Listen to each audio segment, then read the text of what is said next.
امسح دموعك فالله غفور رحيم يغفر ذنوبك ارجو الرب الكريم كلنا خطاؤون وخيرنا التوابون افتح له قلبك هو الله العليم امسح اعوذ باللہ من الشیطان الرجیم بسم اللہ الرحمن الرحیم السلام علیکم ورحمۃ اللہ وبرکاتہ۔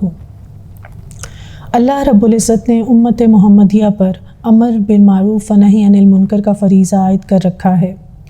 اسی امر ربی پر لبیک کہتے ہوئے چند نفوس قدسیہ نے 1979 میں اسلامک انسٹیٹیوٹ کی بنیاد رکھی۔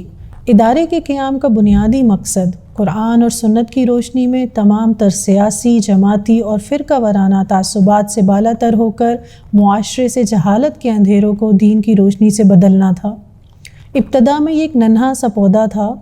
گزرے ماہ و سال میں ادارے کے ذمہ داران نے اس کو اپنی محبت، خلوص اور محنت سے یوں سینچا کہ آج الحمدللہ 2021 میں اس ادارے کے تحت 5 مختلف برانچز اور کئی سینٹرز مصروف عمل ہیں۔ اسلامک انسٹیٹیوٹ کی تمام برانچز میں مختلف کورسز کروائے جاتے ہیں، جن میں سب سے اہم 1.5 سالہ تعلیم دین کورس ہے۔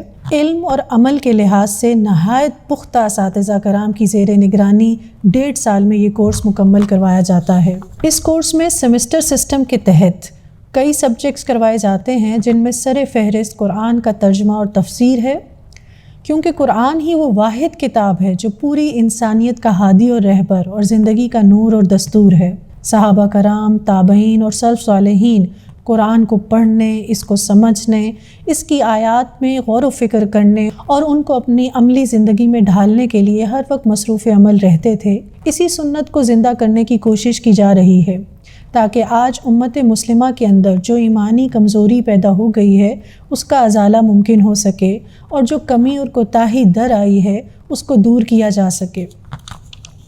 تدبر قرآن کے ساتھ ساتھ 1.5 سالہ تعلیم دین کورس میں اوتھینٹک احادیث کا مطالعہ بھی کروایا جاتا ہے۔ اس ضمن میں حدیث کی کتاب اللؤلؤ والمرجان جو بخاری اور مسلم شریف کی متفق علیہ احادیث کا مجموعہ ہے وہ کروائی جاتی ہے، جس میں زندگی کے تقریباً ہر پہلو جیسے ایمانیات، عبادات، نماز، روزہ، حج، زکوٰۃ، خرید و فروخت کے مسائل، زندگی کے گزارنے کے ادب اور آداب، کتاب البیوع، کتاب اللباس، کتاب التقویٰ، کتاب النکاح و طلاق جیسے اہم موضوعات پر تفصیلاً تعلیم دی جاتی ہے۔ اسی طرح قرآن کی تجوید پر بھی خاص الخاص توجہ دی جاتی ہے۔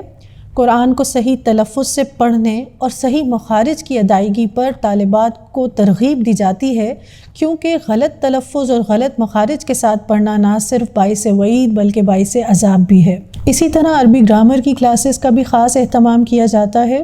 عربی گرامر کے متعلق عام تاثر جو معاشرے میں پایا جاتا ہے وہ یہ کہ عربی گرامر کو پڑھنا انتہائی مشکل ہے، حالانکہ حقیقت اس کے بالکل برعکس ہے۔ اس عام تاثر کی وجہ میں بھی وہ نصاب ہے یا وہ طریقہ تدریس ہے جو استعمال کیا جاتا ہے۔ الحمدللہ اسلامک انسٹیٹیوٹ میں جو نصاب ترتیب دیا گیا ہے اور جو طریقہ تدریس ہے وہ انتہائی سادہ اور عام فہم ہے، اور اس میں ہمارا ہدف عربی گرامر کی روشنی میں طالبات کے اندر قرآن اور حدیث کا صحیح ترجمہ سمجھنے کی استعداد پیدا کرنا ہے، اور الحمدللہ ہم اپنے اس ہدف میں بڑی حد تک کامیاب ہیں۔ اسی طرح 1.5 سالہ تعلیم دین کورس میں تربیہ کی کلاسز بھی لی جاتی ہیں۔ تربیہ کی کلاس لینے میں ہمارا مین مقصد یا مین ہدف طالبات کے اندر علم کو عمل میں بدلنے کی ترغیب پیدا کرنا ہے۔ اس کورس کے نصاب میں اخلاقیات، صبر اور شکر کا عملی پہلو، زبان کی حفاظت، روحانی بیماریاں اور ان کا علاج، میت کو غسل دینے اور کفن پہنانے پر ورکشاپس اور اسلامی ادب اور آداب کا تفصیلی تذکرہ کیا جاتا ہے۔ یہ کورس بہت پسند کیا جا رہا ہے کیونکہ اس سے فکر اور عمل میں جو تبدیلی آئی ہے وہ بہت نمایاں ہے۔ ہمارے معاشرے میں شادی اور نکاح کا لفظ سامنے آتے ہی رسوم و رواج کا ایک وسیع اور عریض سلسلہ ذہن میں آنے لگتا ہے، جس سے بہت سا وقت، مال اور صلاحیتوں کا اسراف ہوتا ہے۔ اسلام دین فطرت ہے اور اس نے زندگی کے ہر پہلو میں ایک توازن پیدا کیا ہے۔ شادی کو فریقین کے درمیان رحمت اور محبت قرار دیا ہے۔ دین کے اسی پہلو کو نمایاں کرنے کے لیے الزواج کورس بھی 1.5 سالہ تعلیم دین کورس میں کروایا جاتا ہے، تاکہ تمام حقائق کو قرآن اور حدیث کی روشنی میں طالبات کے سامنے واضح کیا جائے اور نکاح کو آسان کرنے کی ترغیب دی جا سکے۔ وحی الہی کے مطالعے سے یہ بات عیاں ہو کر سامنے آتی ہے کہ توحید ہی تمام اعمال صالح کی بنیاد اور اصل ہے۔ توحید کے بغیر نہ ایمان ہے نہ اسلام، بلکہ تمام نیک اعمال بیکار ہیں، یہاں تک کہ اخروی زندگی میں بھی کامیابی کی پہلی شرط توحید ہی ہے۔ لیکن یہ ایک تلخ حقیقت ہے کہ انسان کا ازلی دشمن ابلیس ملعون بنی آدم کے خلاف جس محاذ پر سرگرم عمل رہتا ہے وہ توحید کا محاذ ہے۔ اس کی یہ کوشش ہوتی ہے کہ انسان کو شرک جلی اور شرک اکبر میں مبتلا کرے، اور اگر یہاں تک رسائی ممکن نہ ہو تو شرک اصغر کا ہی ارتکاب کرا دے، تاکہ رفتہ رفتہ اگر یہاں تک بھی اس کے لیے رسائی ممکن نہ ہو تو بدعات میں ہی مبتلا کر دے، تاکہ رفتہ رفتہ وہ توحید سے دور اور شرک کے قریب تر ہوتا چلا جائے۔ اور یہ کہنا بالکل بے جا نہ ہوگا کہ توحید کی بنیادیں بدعات ہی سے کاٹی جا سکتی ہیں۔ ان مسائل کو سامنے رکھتے ہوئے 1.5 سالہ تعلیم دین کورس میں عقیدہ توحید اور حدیث پر جامع شارٹ کورسز کروائے جاتے ہیں، تاکہ شرک اور بدعات کی جڑ کاٹ کے رکھ دی جا سکے۔ طالبات کی تخلیقی صلاحیتوں کو اجاگر کرنے کے لیے نصابی اور غیر نصابی سرگرمیوں کا بھی اہتمام کیا جاتا ہے، مثلاً مقابلہ قرأت اور نعت، تقریری مقابلہ جات، کوئز پروگرامز وغیرہ۔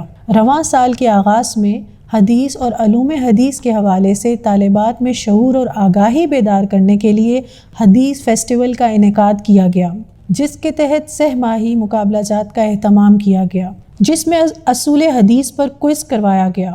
محدثین اعظام کے تعارف اور ان کی خدمات کے اعتراف میں 6 دلکش سٹالز لگائے گئے، جہاں طالبات نے نہایت تخلیقی انداز میں محدثین کو خراج تحسین پیش کیا۔ اس سلسلے کا دوسرا پروگرام انکار حدیث پر منعقد کیا گیا۔ یہ 2 روزہ پروگرام تھا، جس میں متعلقہ موضوع کے مختلف پہلوؤں پر مباحثہ، پریزنٹیشنز، کوئز اور سٹالز، اس کے ساتھ ٹیبلوز کا بھی اہتمام کیا گیا۔ اس حساس موضوع کا جامع انداز میں احاطہ کیا گیا۔